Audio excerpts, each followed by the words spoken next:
Again this evening, once again. Thank you, Lord.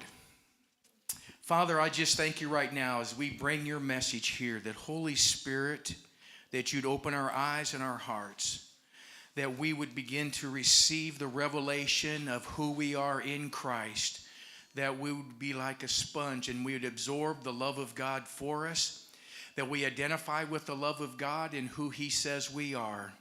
I thank you, Heavenly Father, that your Holy Spirit has been sent to guide us, to lead us, to direct us, to even correct us. And we receive that now, and we bow our hearts to you, Holy Spirit, and we give you place this evening. In Jesus' name, everyone said, Amen. Amen. Before I get started in my message, the Lord really laid this on my heart.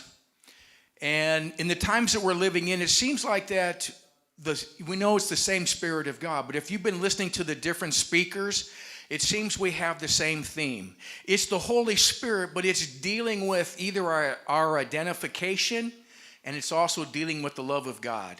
That ought to tell us that in these last days that there's something really important there that the Holy Spirit is trying to get across to us. Number one is our identification.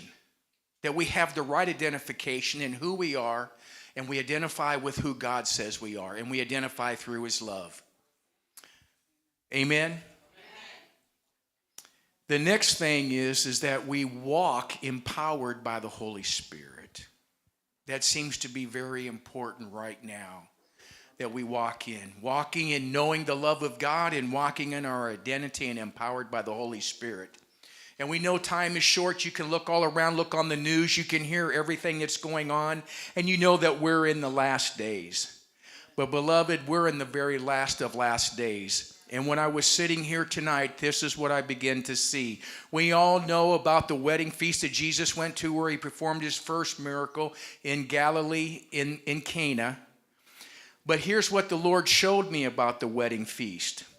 We've been in a dress rehearsal, beloved, for quite a while. The church, we have been in a dress rehearsal as the bride, waiting for the bridegroom to come. Amen. If you've studied the wedding feast and what the culture is there for the wedding, you will study and know that when the bridegroom gets engaged and they go through their dress rehearsals, he goes back to his father's house.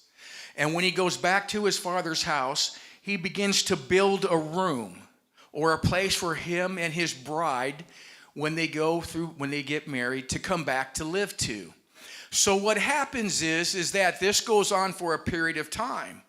The bride doesn't know when he's going to come. The bridegroom actually doesn't even know when he's going to go for his bride. Only the father does.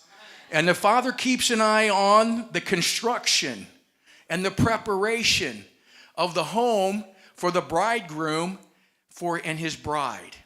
And when it's complete, the father says, now, it's time, go get your bride. But you see, the wedding party doesn't know. The bride doesn't know when the bridegroom is coming. Only the father. So what happens is that they begin to watch the signs of the building and the construction and everything that's going on around them. The bride begins to see the building going up. She begins to see the progression of it. The people in the wedding party, if they're alert and if they're awake, they're watching. And when they can see that it's almost completed, what happens is the bride begins to sleep in her wedding gown, because she knows at any moment, at any hour, the bridegroom will be sent to come to get her. So she begins to sleep in her wedding gown, prepared. The wedding party begins to sleep in their finer wedding clothes. Because what happens there, that once the bridegroom comes and the trumpets sound that the bridegroom's coming, it's quick. It's in a twinkling of an eye, because everybody comes out, because no one wants to miss the wedding feast, because it is the party of the year. And everybody who's anybody is going to be there, so you don't want to miss it. So everybody is prepared. So when the trumpets sound and here comes the bridegroom and gathers the bride, thank you. And when the party comes together, they go inside, the doors are open into the wedding hall. And then when the doors are closed, anyone who was late, who will come banging on the door, is not allowed to enter. And they've missed it. There's no second chance. Beloved, while I sat here tonight listening to the worship music, this is what I saw. The bride is no longer in preparation. She is no longer in a dress rehearsal. But I saw the bride of Christ now dressed in her wedding gown, preparing for her bridegroom to come. And the Father is ready. And I saw Jesus sitting on the throne, but I saw him stand up and he positioned himself. And he's ready to come for his bride. Can you say hallelujah? Hallelujah.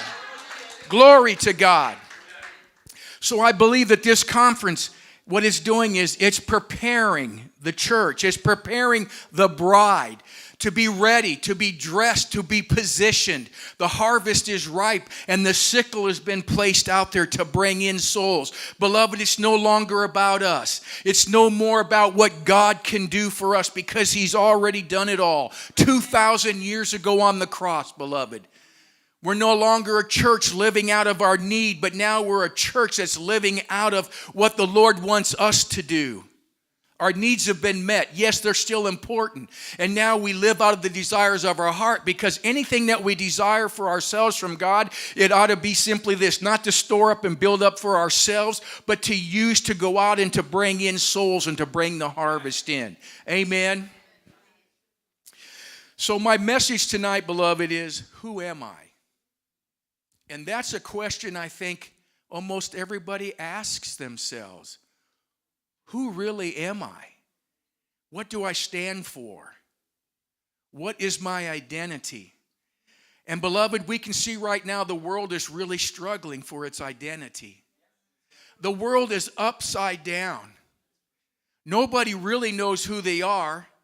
And what's sad is that we're seeing children being affected by this. It is no longer common sense that a boy is a boy and a girl is a girl. We're seeing children confused. We see the spirit of delusion that's been released upon the earth to feed our flesh and the delusion of where man is going, the depravity. We have children seeking an identity other than the one that they've been given and born with.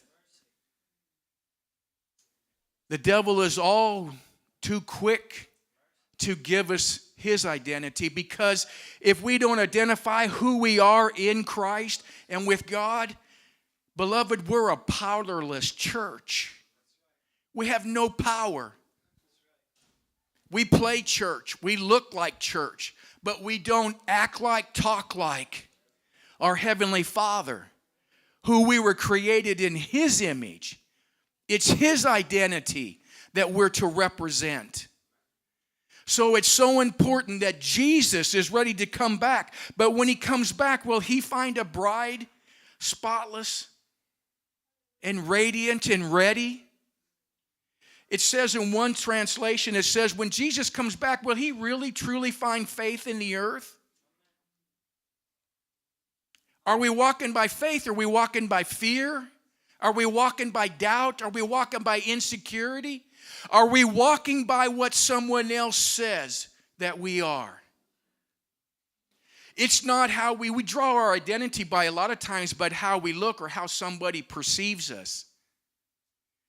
Whether you dress the right clothes, whether you're dressing the next modern fashion. Are you skinny enough? Are you big enough? Are you too big? Are you too skinny? Are you strong enough? Are you educated enough? Or are you too little educated? We see all the things come in to define us to do one thing: put our eyes on another identification other than the one our Heavenly Father gave us through the Lord Jesus Christ, and the one that the Holy Spirit comes to solidify within us. Amen? You're a little too quiet out there, and I'm preaching better than that, I hope. Amen? So who are we? Who are we? Who are you? When you look in the mirror and you ask yourself, who am I? What do you see and what do you say to yourself? What's your self-talk? Do you see yourself lacking? Do you see yourself needy? Do you see yourself not pretty enough? Do you see yourself not handsome enough? Do you see yourself that you don't have enough hair? Do you see yourself that your bank account is not big enough? Do you look at one another and judge one another by the appearance?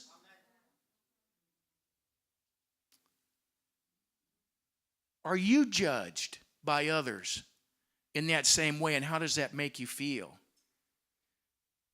If you're not grounded and rooted in the love of God, and if you don't know who you are, you're not able to help but identify with that. Even if you try to shuck it off, it puts a seed within inside of you that when rejection comes or something else comes along and reminds you that maybe you're not good enough, you're not smart enough, you're not pretty enough, you're not rich enough,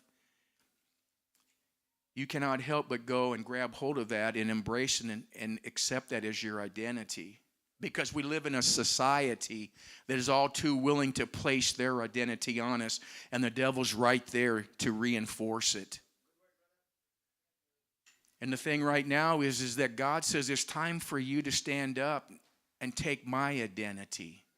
The one I gave you, that when you received my son, Jesus Christ, when you took him into your life, my love was shed abroad in your hearts. And I now call you sons and daughters of the Most High God. You are to identify with me, says the Lord. You're not orphans. When Jesus left, he said, I will not leave you as orphans. I will send the Holy Spirit to you to comfort you, to guide you, to direct you, to lead you in all truth, to empower you. Beloved, we as a church will not be ready for when the bridegroom comes. We will not be ready when Jesus comes to gather up his elect and gathers up his church if we're dressed in dirty, stinking clothing of the wrong identity. And we will be ineffective in these last days, and we will not be able to go out and gather in the harvest, because when the world looks at us, we're the only Jesus that they're going to see, because they're not going to see it on the news. They're not going to read about it in the newspaper or the magazine. They're not going to read about it on Time magazine, because I quit watching Time magazine because the last one I ever looked at them, the cover said, God is dead. So you're not going to get any reinforcement anywhere out here in the world. It's going to come from one another. And Jesus said in John 13, verse 34 to 35, he said, a new commandment I give you, that you love one another as I have loved you, that you love one another. That wasn't a request, and it wasn't coming to add to something in the old 10 commandments. That word in the Greek says, I've come to give you a new one. It means I've come to give you a replacement. I've come to give you a better one. We are to love one another as he loves us. But how can we love one another if we don't know how much we're loved? Amen? I struggled with that when I was first born again and saved. And if you were here the other night, you heard a little bit about my testimony. How the Lord saved me out of his love and in just wrapped his arms around me, and I felt the love of God in me. But we were in a prayer group, and we were at church, and there was people all around, and I brought people with me to church, and we were supposed to turn towards each other and to pray for one another. But what was interesting, the gentleman and his son that I brought to church with me ended up praying for me. And so we had our hands raised. I had my hands raised, and I had my eyes closed. And you know what, beloved, to be honest with you, there was a time that even though I got saved and I felt the love of God, I still struggled with my identity. I still struggled with my past. I still struggled with who people said I was. Not only was I born again now and a different person, but yet they still want to identify me with the old man. How many of you got saved and you still had people wanting to identify with you with the old person? It's like they didn't want to let you go. It's like they weren't going to believe it, and they didn't want you to believe it, that anything had changed. So I sat there and I lifted my hands up and I closed my eyes. And I had tears running down my face because I knew God loved me. I experienced and felt the love. But inside of me, there was still a root there, that there was still something inside of me that I had trouble breaking away from what I had identified with. And as I closed my eyes, I saw Jesus on the cross. And I want each and every one of you watching online and everyone here, just for a second, I want you to close your eyes with me. And I want you to listen to what I'm going to say. I closed my eyes with tears running down my cheek. And all of a sudden, I saw Jesus on the cross. And his head was slumped down. And he lifted up his head. And as he looked at me, his piercing eyes, eye to eye, pierced and went right through me to my very soul, to my very being. And he said, I do this for you. I want you to see his face on the cross. And I want you to see him as he speaks these words. I do this for you. And embrace how much he loved you, how important you are, that it didn't matter if you were the only person here on this earth. It's so easy for us to embrace salvation corporately and say, yes, God died for all of us. But it's a different story when you look at it and it's just you and him. And you're faced with him on the cross. And then when he looks at you, and it becomes now so personal. For I have done this for you, my beloved. And when we see that and we understand how much that he loves us, we ought to be able to see that we are valued. We are so loved by our Heavenly Father that we should not accept any other identity except the one that we were so valuable to him, that when he sent his only begotten Son to die for us, that he loved me. He loved you individually so much that he came and hung on the cross. Amen. So who are we? Who are you? Romans 8:37 says, no, in all these things, we're more than conquerors through him who loved us. Do you hear that? We're more than conquerors through him who loved us. That's who we are. We're not beneath. We're not lacking. We're not unlovable. We're not a mistake.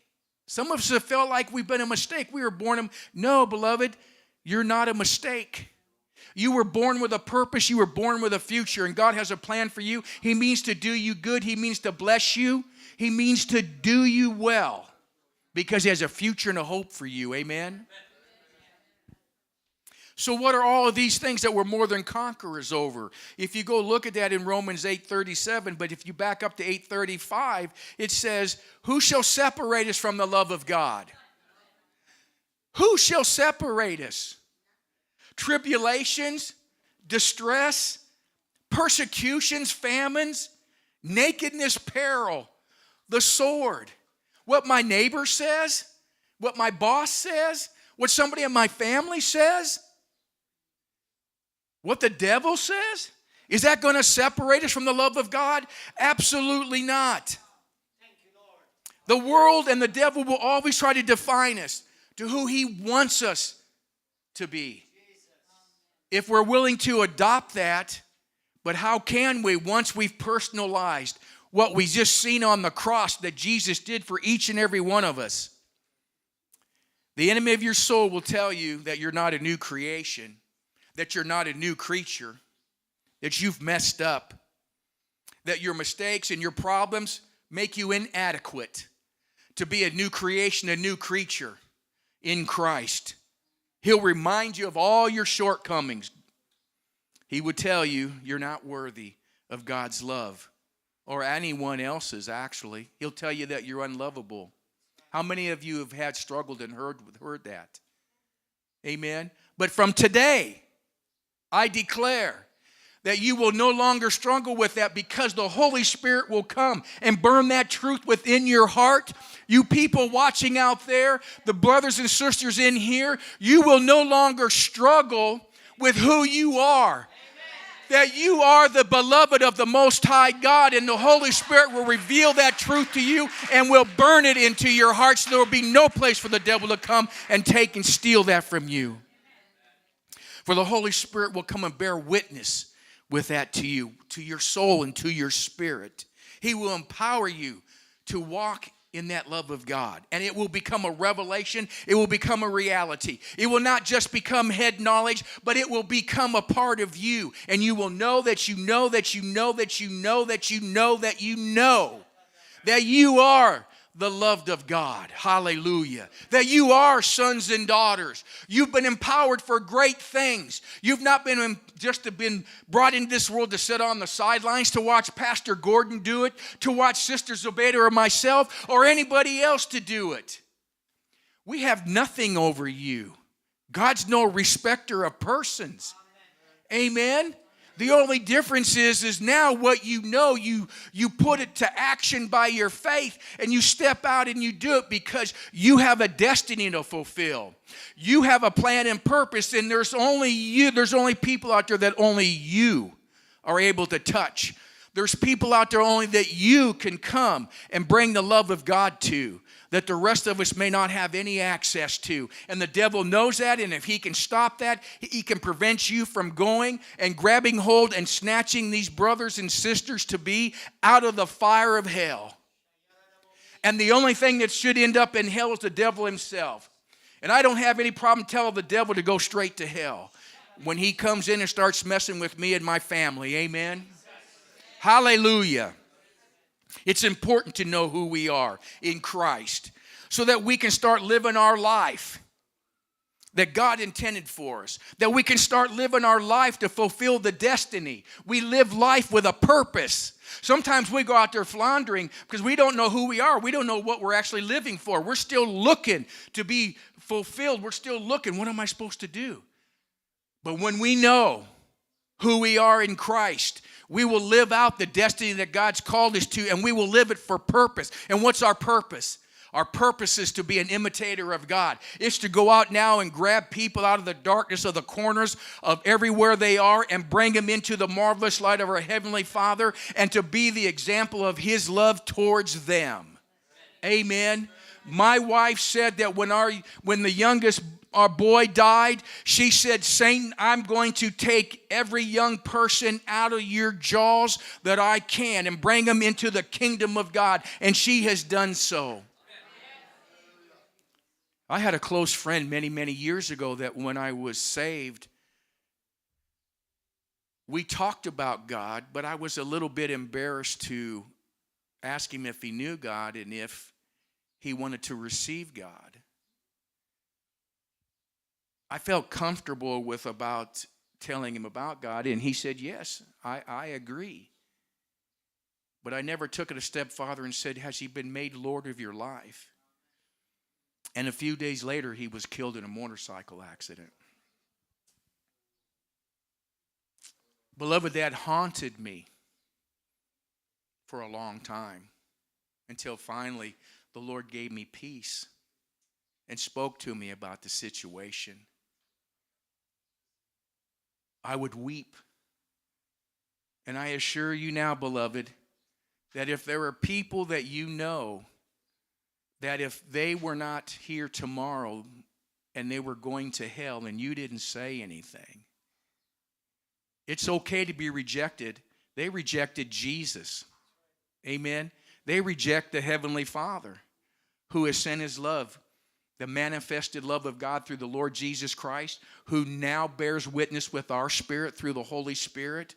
You know what? I'll take rejection any day more than I would ever want to go back and live with the fact is that maybe I could have reached down and helped my brother and pulled him out of possibly going to hell, but I was too embarrassed. I'd rather be embarrassed and rejected, because you know what? It's not you they're rejecting. They're rejecting Jesus in you. And you know what? That's okay with him. But you never know. That may be just the one that you snatched and grabbed out. Hallelujah. I want to watch my time. Am I doing okay on time, brother? I want to give you another testimony, just the opposite of that. I was in martial arts for several years, and if you've been here, you've heard me talk about that as well. And I had taken martial arts, and I said, you know, the devil gets to get his fingers into everything. He gets it in it, and he perverts everything that God went ahead and made for our blessings, for us to enjoy. So I opened up the first Christian karate school in the area where I was at. No Eastern philosophies, but just good, strong self-defense, exercise discipline. And I bought a patch because I had students in my class. They came from all backgrounds. I had Mormons, I had Christians, I had Catholics, I had non-Christians. And I had a patch sent to me, and it was made with the dove. And under the dove was a fist. And I told each one of my students, and I told the parents, this represents, and I said, you all know me. This patch represents the power of the Holy Spirit in my life. So no matter what we're doing, no matter what I'm doing, even if it's in my business and even in the martial arts, I do it as unto the power of the Holy Spirit and his presence in my life. And every single one of them allowed that patch to be put on their children. And it opened up the doors to where if they needed something, they came to me to pray for them. And I had students that received the Lord. I had one man come into school. He came in there to try to beat me up, actually. It was really funny because he was demon-possessed. He called me on the phone first. And I just said, well, you can come down to my office, and I'll be glad to talk to you. So he came on down to my office. And as he sat there, I began to talk to him about the love of God and the blood of Jesus. And you would have thought he was sitting on a hot plate because he started squirming and moving. The Holy Spirit ministered to me. I was making that demon uncomfortable. Because every question he would put at me, I would answer it back with the Word of God. And I said, are you being uncomfortable when I talk about the blood of Jesus? He goes, yes. I said, let me ask you something here. I said, would you like to be set free from that spirit that's inside of you right now? He goes, yes, I would. I laid hands on him. I said, in the name of Jesus Christ, the Son of the most living God, I command you to get out of this man in the name of Jesus. And that spirit left him. I asked him if he would like to receive the Lord. He received the Lord and changed his life. I had another man that was working there in the Air Force. His arms were bigger than my body. He was a big bodybuilder and a weightlifter, and he came in there, and he would watch my classes because he would want to come in and stretch, and he was part of the Air Force. And the Lord told me, he said, I want you to go up and tell him that I love him, and I want him to get back to where he used to walk with me. And I was hesitant. I'm looking at this guy. I was like, really, Lord? You want me to go tell this monster that you love him? And I didn't do it for the first day. I didn't do it the second day. But the third day, he came around again. And, you know, isn't it funny? You ever watch that cartoon where you've got the big bulldog and he's got the little yapper walking with him as his sidekick? Well, this great big guy had this small guy with him. And when he would lift weights, he would get over him and encourage him. And he would be like yapping at him. You encourage him to keep going. But he was with him. And he never went anywhere with him. They were best friends. But I walked to him. I said, okay, Lord, I'm going to go ahead and do this. Better to be embarrassed than not do it. So I went up to him and I said, I want to go ahead and talk to you. His name was Steve. And I won't say his last name. But I went to him and I said, Steve, I said, I want to let you know that God told me to come up to you. And I said, I need to repent and ask your forgiveness. Because he told me 2 days ago to go ahead and say this to you, and I didn't do it. And he said, what is it? I said, God wants you to know that he loves you. And it's time for you to get back on the path that you were on. And tears became running down his face. And he said, yeah. He said, I know. He said, I felt like I've disappointed God and I've disappointed my family, because he was going through some things in the Air Force. And he was afraid it was going to embarrass his family. And he was telling me, he says, you know, after today I had contemplated and I had decided that I was going to go ahead and take my life. rather faced the embarrassment and the shame to his family. But that word encouraged him. That word gripped his heart. That word grabbed him out of the darkness and pulled him back into the truth that he once walked in. Amen. Beloved, we never know what just one word like that will do and turn somebody else's life around and snatch them out of the devil's hands. Hallelujah. I encourage you to truly learn to see yourself as God sees you. To seek him. To know that you're beloved sons and daughters, that you're the apple of God's eye. Hebrews 12:2 says, for the joy set before him, he endured the cross, scorning its shame. And now he's set down at the right hand of the throne of God. So guess where we are? That's right. Where are we? We are seated in him in heavenly places in Christ Jesus. When we accepted and received him, that's where we are. Do you think that somebody is unworthy, that somebody is unlovable, that somebody's a mistake would now be seated in Christ in heavenly places at the right hand of the Most High God? That is a place of honor and authority, beloved. That doesn't sound like a mistake to me. That doesn't sound like somebody that's unlovable and unworthy. Beloved, the only opinion that matters is God's opinion. Nobody else's opinion matters. Not a family member, not your boss, not your co-worker, not a so-called friend, not the news media. Only God's opinion. That's all that matters. And knowing who you are in Christ, that's the key to the abundant, successful Christian life that God's called us to. Your identity doesn't depend on something you did or you didn't do. It's not based on your education or your status or your lack of one. If you saw my brother, Pastor Roland, he killed that cow, sacred cow, when he came up here and said he only had a 4th grade education. And that man is one of the most successful, most loving, most powered men of God that I know. God can take what you lack and he can turn it around for his glory and for your good. Hallelujah. Once again, I say your identity is found in God. It's confirmed by the Holy Spirit in you. So once you make the choice, or if you've made the choice already to accept and follow Jesus, the old you has passed away. And you have become truly that new species, that new creation in God. 2 Corinthians 5:17 states it. Please stop living out of who other people say you are, or even who you say you are, if it doesn't line up with God. And grab hold of the truth, because you know what? The truth will set you free. And grab hold of what God's word says about you. Amen. Amen. I'm getting ready to wrap this up. But when the world comes against you, what will you say? How will you answer the world? How will you answer the devil? It ought to be with 3 words. It is written. What the Word of God says, and it is finished. Hallelujah. Hallelujah. In the last days, I want to tie it off with this here. We talked about Jesus and the wedding, and the bridegroom is ready, and the bride is now in her wedding dress.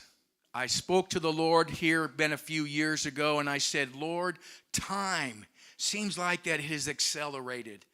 I don't have enough time to do everything that I feel like I should be doing and supposed to do. And this is what the Lord said, beloved. He said, you've read about my suddenlies. You've seen my suddenlies in the Word. He says, but now you've stepped into them.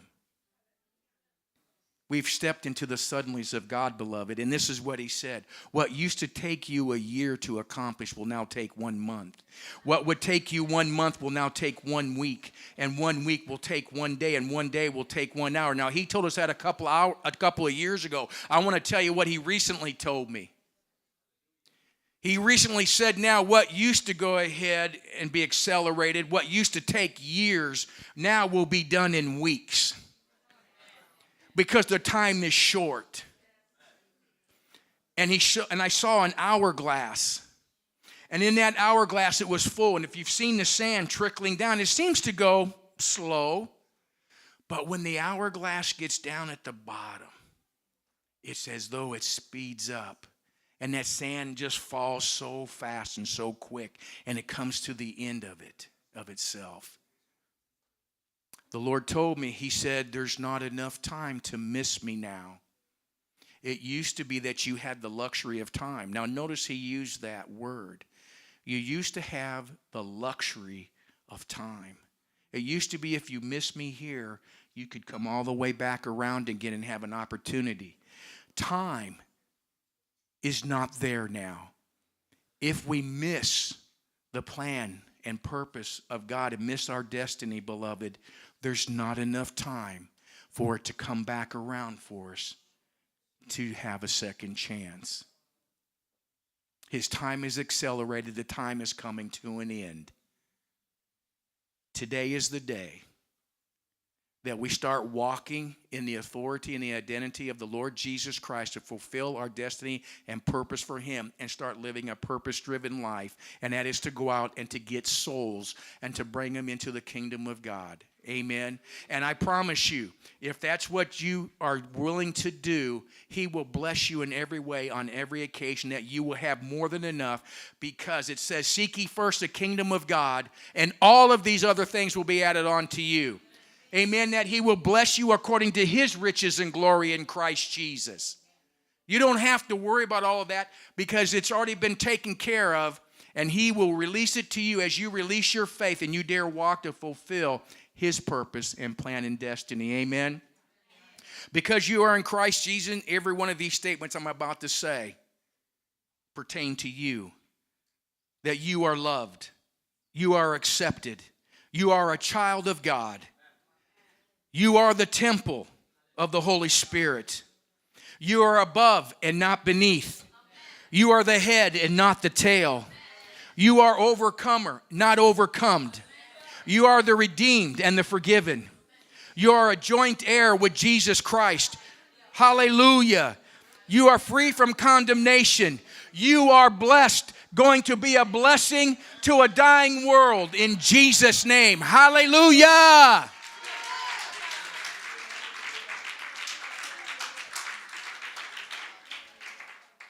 And once again, glory to God, I didn't get out of our introduction. But no, seriously. Brother, if it's okay here, I do an altar call. You know, everyone here may be saved, but you know what? If you don't know who your identity is, if you don't know who you are in Christ, and if you've not chosen Jesus Christ to be your Lord, I want to offer that to you now to come up front. Nothing to be embarrassed about. What there's to be embarrassed about is not coming, because no man is promised tomorrow. Amen. Today is the day of your salvation. Is anyone here who would like to come up who has not, or you don't know for sure that if you were to pass away today or tomorrow, you don't know where you're going? Anybody here? Or if you don't know, come up to the front, because now's the time to make sure that you know that you know that you know who you are and what you can be in Christ Jesus. Anyone here? Nobody? Glory to God. Anyone out there watching on TV right now? If you're watching us on Facebook, on YouTube, right now, everyone here, you're saved. Would you stretch your hands towards the cameras? And you're watching, I want you to repeat after me. And folks, would you repeat after me to help those who are watching? If you knew Jesus in your life right now, know this, that he loves you. He died for you, and he made it personal. So say this after me. Lord Jesus, Thank you for dying for my sins. Come live inside of me. Take control of my life. And I surrender it to you. And I receive you as my Lord and Savior. And I identify with you, my King of Kings and Lord of Lords. Thank you, Jesus. In Jesus' name, amen. Amen. Hallelujah. Hallelujah.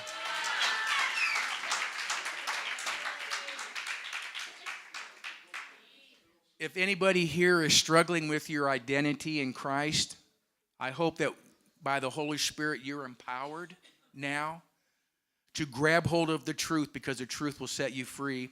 It says in John 16:13 that the Holy Spirit comes to lead us into all truth.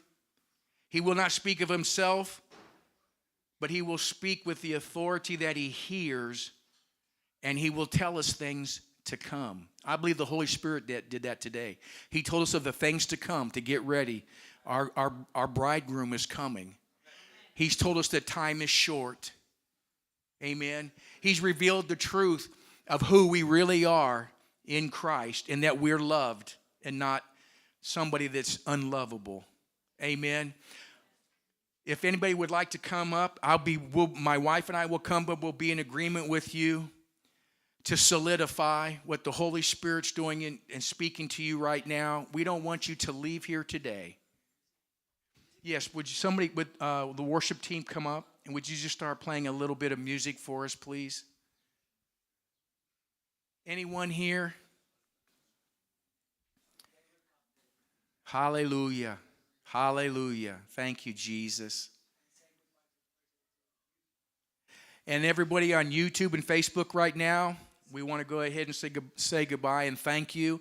And if you receive the Lord Jesus Christ, we'll see you tonight at 7 o'clock for Pastor Gordon speaking this evening. It's going to give you a fired Holy Ghost message as well. But if you receive the Lord, I want you to reach out to this ministry and let them know what God has done for you, that you have now made Jesus Christ. And if you don't have a church, I encourage you to find a local church near you that will come in and feed you and continue to empower you with the full Word of God. In Jesus' name.